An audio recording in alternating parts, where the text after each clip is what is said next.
ferry drugs under the U.S.-Mexico border, and he spent millions adapting them to use as escape routes from his many hideouts.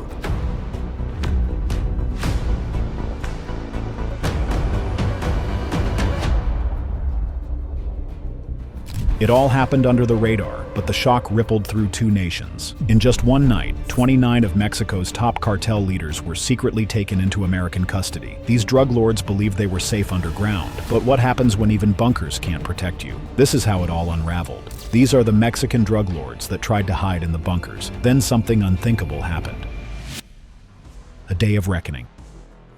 Mexico sent 29 cartel suspects to the U.S. to face charges. They called it the biggest handover in modern cartel history. But what happened on the morning of February 28, 2025, was more than mere arrests. Federal law enforcement has busted what they call a major Mexican drug trafficking ring in Colorado. It was a reckoning. As dawn broke, 29 of Mexico's most elusive and violent criminals stood on American soil for the first time in years. Mexico has now extradited 29 high-profile cartel operatives to the United States. Some had been ghosts for decades. Others were fresh off killings so recent the blood had barely dried. But this wasn't a routine extradition. It was the result of a manhunt stretching back 40 years, one ignited by the savage torture and murder of a U.S. DEA agent in 1985. Mexican police let a known drug dealer get away in the kidnapping of an American drug agent in Mexico. What happened that morning was symbolic. It marked the moment when two nations, scarred by decades of narco-violence, finally drew a line. The battle against Mexico's cartels has reached a critical turning point. President Claudia Sheinbaum faces intense pressure from the Trump administration. A message to the cartels that turned quiet towns into battlegrounds and rivers into bloodstreams of fentanyl and fear. But here's the question that had people talking. How did it come to this? How did Mexico, long resistant to handing over its own, agree to transfer 29 of its most dangerous men to face justice in the U.S.? The answer isn't simple. It's a story laced with pressure, diplomacy, and dogged pursuit. Latin America's got a lot of cartels. They've got a lot of drugs flowing, so, we want to protect our country. A story where politics bent, alliances shifted, and justice refused to stay buried. The end of a manhunt. Capture was never the finish line. For U.S. authorities, real victory meant extradition. But Mexico wasn't just a neighbor on paper. It was a sovereign state with its own legal backbone, national pride, and a tangled history with the United States. And yet, for this moment, something rare happened. An alliance was forged. The arrest itself, almost too quiet. Mexico will keep thousands of troops along the border with the United States to stop drugs from entering the U.S. After decades spent building what many called the most advanced criminal network in cartel history, Rafael Caro Quintero was found in a modest bedroom, asleep. Two bodyguards watched over him, but they didn't fight. No shootout, no last stand, just surrender. The man who had ghosted authorities for 9 years, whose name was tied to an empire of violence, was taken without a struggle, dressed plainly, calm. Mexico captured the infamous drug lord Rafael Caro Quintero, the man who was behind the murder and torture of a U.S. DEA agent. But Caro Quintero wasn't the entire story. He symbolized the old generation of traffickers, calculating, brutal, but traditional. The 28 others extradited with him that February morning, they were something else entirely. They weren't just drug lords, they were tacticians of chaos, leaders of organizations that no longer operated like cartels, but like terrorist syndicates. Among them were key players from the Cartel de Jalisco Nueva Generación, an outfit infamous for redefining the boundaries of cartel violence. Others were linked to Los Zetas, long feared for their paramilitary structure and cruelty, and the Gulf Cartel, a criminal powerhouse with roots stretching back generations. But while they led and supported different drug pins, they all shared the same goal: a union forged in blood. Among those captured was Antonio Oseguera Cervantes, brother to Nemesio Oseguera Cervantes, better known as El Mencho, the shadowy, ruthless leader of the Cartel de Jalisco Nueva Generación. The accused drug lord they call El Mencho is considered in law enforcement circles to be Chicago's public enemy number one. Unlike the traffickers of past decades who sought to minimize friction with authorities, El Mencho's CJNG took a different approach entirely, declaring open war. Military helicopters shot from the sky, coordinated assaults on police barracks, mass kidnappings carried out with tactical precision.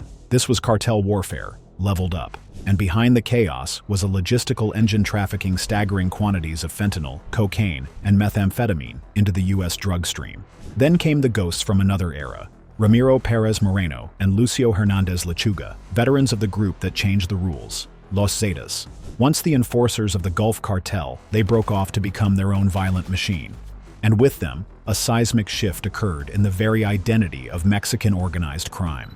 Where old cartels focused on smuggling, Los Zetas expanded the criminal portfolio. I'm talking hostage operations, forced extortion, oil theft, trafficking rings, and massacre for message campaigns. President Trump's directive to prepare operations for the possible use of military force against certain drug cartels. But it wasn't just what they did, it was how they did it. Their methods were built to haunt, designed not just to remove enemies, but to infect entire communities with fear. They broadcast beheadings and torture across social platforms, turning violence into spectacle. They actively recruited ex-military personnel from elite Mexican units, importing battlefield discipline into their chain of command. And within their ranks was Miguel Ángel Trevino Morales, a name that sent chills through seasoned agents. His extradition marked a breakthrough. Known for acts of violence that shocked even the cartels, Morales was the face of brutality. In 2010, Los Zetas abducted and murdered 72 migrants from Central and South America. A year later, they were responsible for the killing of 193 people in San Fernando, Tamaulipas. These weren't rivals or security forces. These were everyday civilians, caught in the wrong place at the worst possible time. And then came the old blood. Members of the Gulf Cartel, a crime syndicate with roots as far back as the 1930s, were also among the 29. While they had always been major players in narcotics, it was during the 80s and 90s that they surged to prominence. Their dominance was helped by location. They wielded a stranglehold on key border corridors, but their portfolio was broader than drugs. Human smuggling became another major front, with thousands of undocumented migrants shepherded across the U.S. border under their watch. Within one of Mexico's largest cartels, whose specialty are so-called long-haul migrants. Others captured that day traced their loyalties to the Sinaloa Cartel, the Cartel del Noreste, La Nueva Familia Michoacana, Santa Rosa de Lima Cartel, and more. Each one a cog in a larger machine of violence, each one playing a part in the destabilization of a nation. But in this sweep, the message couldn't have been clearer. The era of impunity wasn't just under threat, it was being dismantled, starting with the 29th. The man who began it all. To understand the gravity of Mexico 29, you have to go back to a moment that forever altered the course of the drug war. A moment when one man's body became the battleground for a silent war between nations. Long before headlines, before narco-empires rose and fractured, there was one man who pulled too hard at a thread the cartels had tried to bury. DEA Special Agent Enrique "Kiki" Camarena wasn't just chasing drug traffickers. He was unraveling an entire system of corruption that fed off silence and power. His target? The Guadalajara Cartel. A syndicate so deeply rooted in the soil of Mexico that it stretched across thousands of acres. Massive marijuana fields protected not just by enforcers with rifles, but by men in suits, sitting in the upper echelons of government. Officers on scene say there were possibly hundreds of marijuana plants spread throughout the facility.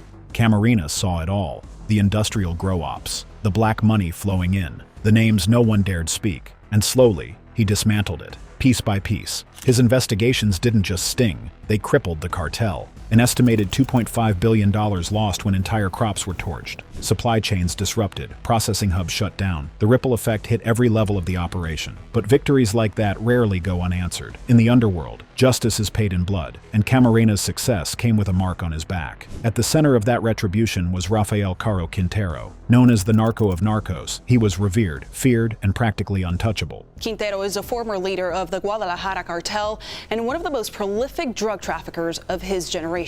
Under his watch, the Guadalajara cartel became the blueprint for a new era of organized crime, one built on bribery, ruthless logistics, and violence so precise it bordered on corporate policy. On February 7, 1985, Agent Camarena walked out of the U.S. consulate in Guadalajara for what should have been a quiet lunch with his wife. He never made it.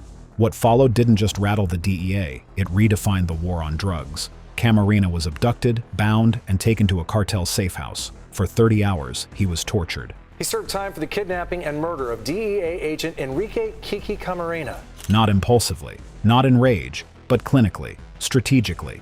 They brought in a doctor to keep him awake. to make sure he didn't die too soon. Every scream, every question, every gasp, recorded. Those tapes, later recovered by Mexican authorities, weren't just damning evidence. They were a haunting time capsule of what happens when truth gets too close to power. By the time his body was found, the autopsy read like a catalog of pain. A shattered jaw, broken ribs, fractured skull. But none of those dealt the final blow. O'Toole worked narcotics cases during his time in the DEA's office and remembers the brutal murder of Agent Enrique Camarena. In the end, it was a hole, deliberately drilled through his head, that ended it.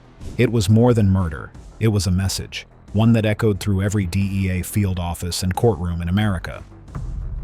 The unexpected birth of a legend. The death of Agent Camarena was not just an attack on a DEA office. It was a declaration of war on American law enforcement. And for Quintero, he inadvertently created the blueprint for modern international drug enforcement cooperation.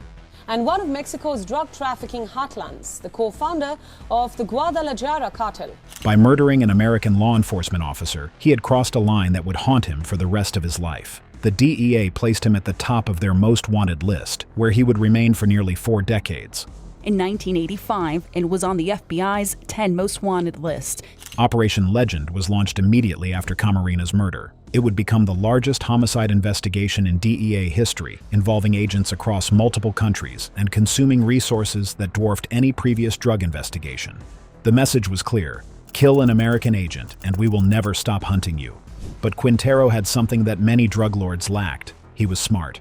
Born into poverty in the mountains of Sinaloa, he had built the Guadalajara cartel through a combination of ruthless violence and strategic intelligence. He understood that the key to long-term success wasn't just moving drugs, it was controlling information, buying loyalty, and when necessary, disappearing. And thus, after Camarena's murder, Quintero vanished. A DEA agent killed by Rafael Caro Quintero. Shortly after, in April 1985, Quintero was captured and sentenced to 40 years in Mexican prison, and for nearly 3 decades, it seemed justice had been served. But in August 2013, a Mexican court made a decision that would send shockwaves through the American law enforcement community.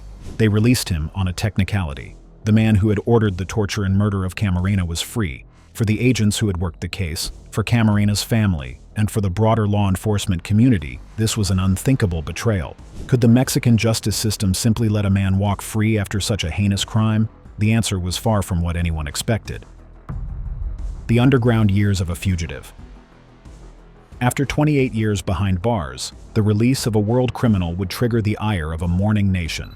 Within hours of Quintero's release, he was placed on the FBI's 10 most wanted list with a $20 million bounty, the highest ever offered for a drug fugitive. He is on the FBI's top 10 most wanted fugitives list with a $20 million bounty on his head. But money couldn't buy what American authorities really needed: cooperation from Mexican law enforcement. Finding one man, even a legendary one, in a country of 130 million people would be nearly impossible without unprecedented cooperation, and for the next 9 years, a game of hide-and-seek between a murderer and a continent began. Before long, the reality became simpler and more complex. Quintero had never really left the drug business. During his years in prison, he had maintained connections, built alliances, and prepared for this moment. His release wasn't just a legal victory, it was a business opportunity. After he was released from a Mexican prison after serving 28 years out of his 40-year sentence.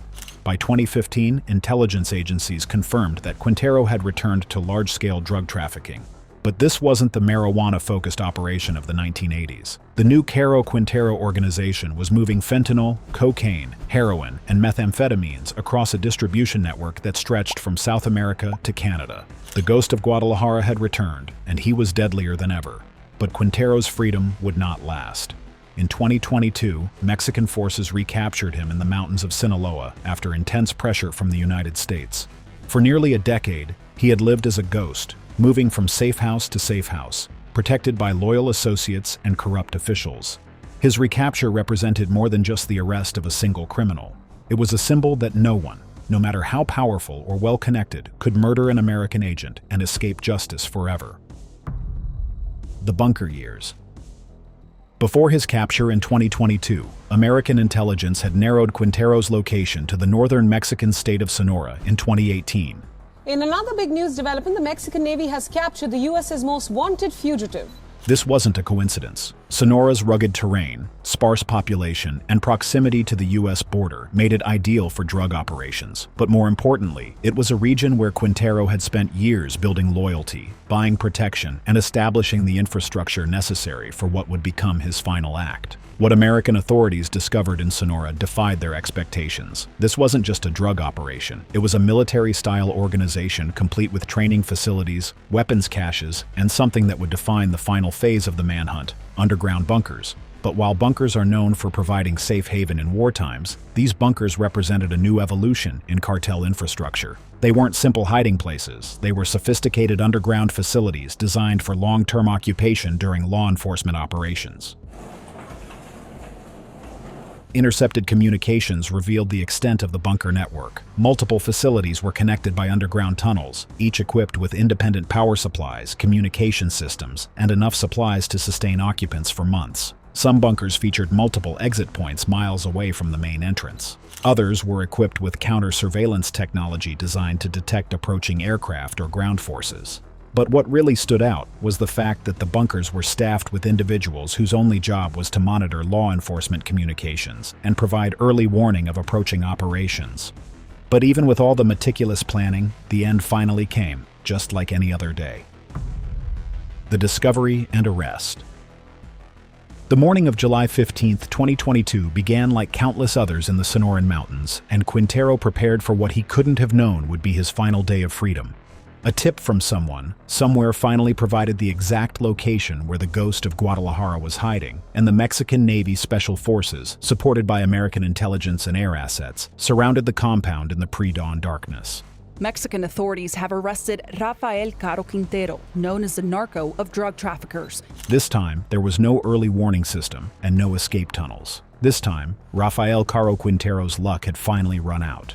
What forces found at the compound exceeded even their expectations. The main bunker system extended nearly 30 feet underground and covered an area roughly the size of a football field. Multiple chambers contained living quarters, communication centers, weapons storage, and escape routes. But most significantly, the bunker contained something that American authorities had been seeking for nearly 40 years: detailed records of Quintero's entire criminal organization. Financial ledgers, personnel records, operational plans, and communication logs that would prove invaluable in the prosecutions to come. In one of history's cruelest ironies, the bunker that had protected Quintero for so long became the repository of evidence that would ensure his conviction. The domino effect.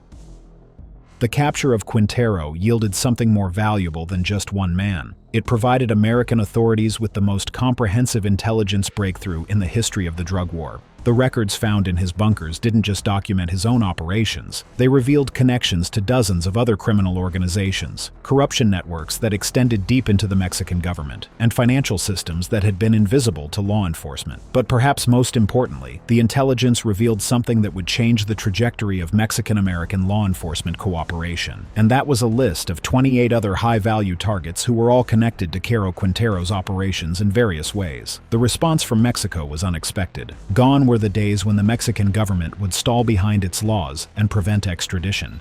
In this case, they showed full cooperation with the American government.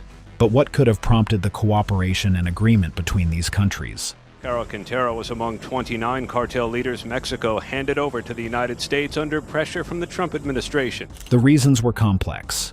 Newly elected President Trump had made it clear that failure to cooperate on drug enforcement would result in economic consequences that Mexico couldn't afford. The threat of a tariff was big enough to spur Mexico into action. A surprise last night, but it does come as U.S. tariffs on Mexico looms to be imposed next Tuesday. But more than external pressure, there was growing recognition within Mexican law enforcement that the cartels had become so powerful that traditional approaches were no longer viable. The intelligence from Quintero's bunkers provided Mexican authorities with something they had never had before: a comprehensive roadmap of how the cartels actually operated, who they corrupted, and how they moved money and drugs across international borders. Down the rabbit hole.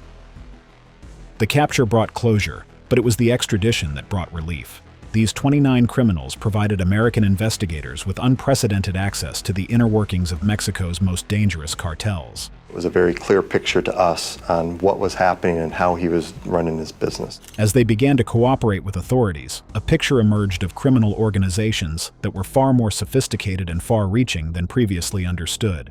Cartels are known for pushing drugs and engaging in human trafficking, but these cartels have evolved into multinational corporations with complex hierarchies, sophisticated communication systems, and global supply chains. They employed accountants, lawyers, chemists, and logistics experts. They had established operations in dozens of countries and maintained relationships with criminal organizations around the world. Their corruption networks extended deep into both Mexican and American institutions.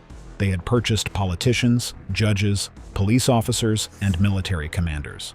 They had established front companies, offshore bank accounts, and investment portfolios worth billions of dollars.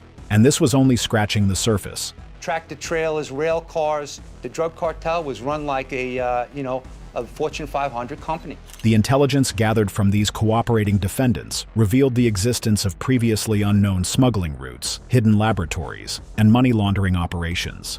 It exposed corruption at levels that shocked even experienced investigators. But perhaps most importantly, it provided insight into the cartel's future plans. Intelligence reports suggested that they were seeking to expand their operations into new markets, develop new synthetic drugs, and acquire more sophisticated weapons and technology. The numbers are staggering. According to DEA estimates, Mexican cartels are responsible for smuggling the vast majority of fentanyl, cocaine, heroin, and methamphetamine consumed in the United States. The profits from these operations are measured in the hundreds of billions of dollars annually. But the true cost cannot be measured in dollars. It must be measured in lives lost, families destroyed, and communities devastated by addiction and violence. Justice delayed, but delivered. They hoped to face charges for only their drug operations, but the Mexico 29 would learn just how eager the world waited for their downfall. Along with the charges of drug trafficking, there were also prosecutions that would seek to hold the defendants accountable for decades of violence, corruption, and terror. Senior citizens were long, ruthless, reputed drug cartel leaders in Mexico. Quintero faced charges that could result in the death penalty. At 73 years old, he would likely spend whatever remained of his life in an American prison.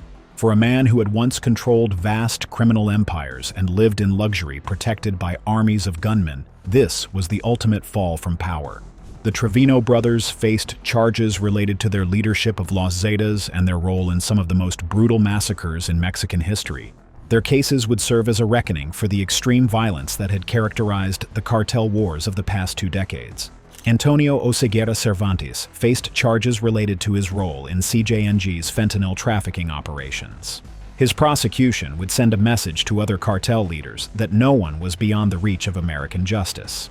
But these prosecutions signified more than just individual cases of justice. They represented a fundamental shift in how the United States approached the threat posed by Mexican cartels. By designating them as terrorist organizations and pursuing the most serious criminal charges available, the American government was making it clear that cartel violence would no longer be tolerated.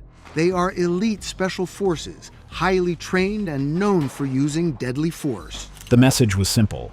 If you traffic drugs into the United States, if you murder American citizens, if you corrupt American institutions, you will face the full force of American justice. It may take years or even decades, but justice will eventually find you.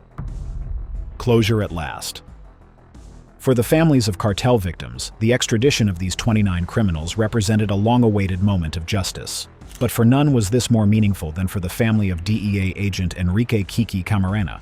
Camarena's widow, Geneva, now in her 80s, had spent nearly 4 decades fighting for justice for her husband's murder. She had watched as Rafael Caro Quintero was arrested, imprisoned, released, and arrested again. In 1985, prosecutors say Caro Quintero arranged the kidnapping, torture, and killing of DEA agent Enrique "Kiki" Camarena. She had testified before Congress, spoken at memorial services, and never stopped believing that justice would eventually be served. The murder of Agent Camarena had a profound impact on American law enforcement's approach to international drug trafficking. It led to increased cooperation between American and Mexican authorities, new laws targeting international drug conspiracies, and a recognition that the fight against cartels required resources and commitment at the highest levels of government. 40 years later, dozens of DEA agents looked on as Caro Quintero was brought into court in Camarena's handcuffs. But Camarena's murder also demonstrated the price that law enforcement officers pay in the fight against organized crime. He was not the first agent to die in the line of duty, and tragically, he would not be the last.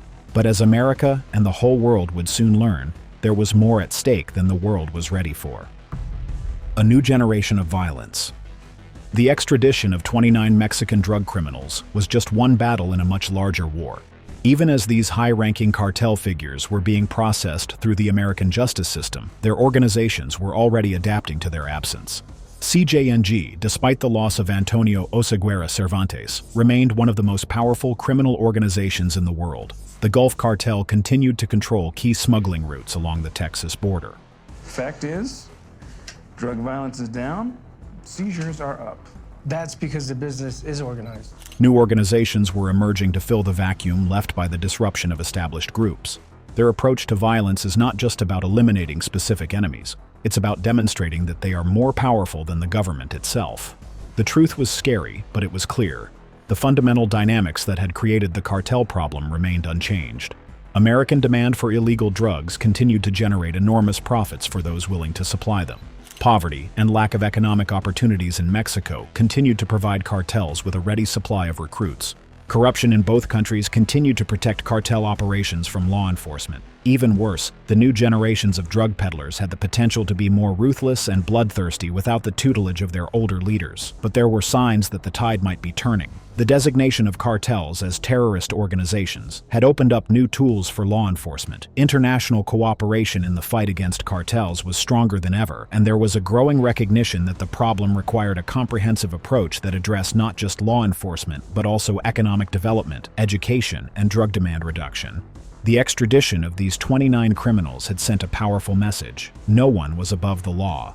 But the real test would be whether this message could be translated into sustained action that would ultimately dismantle the cartel networks that had caused so much suffering on both sides of the border. Thanks for watching. See you in the next video.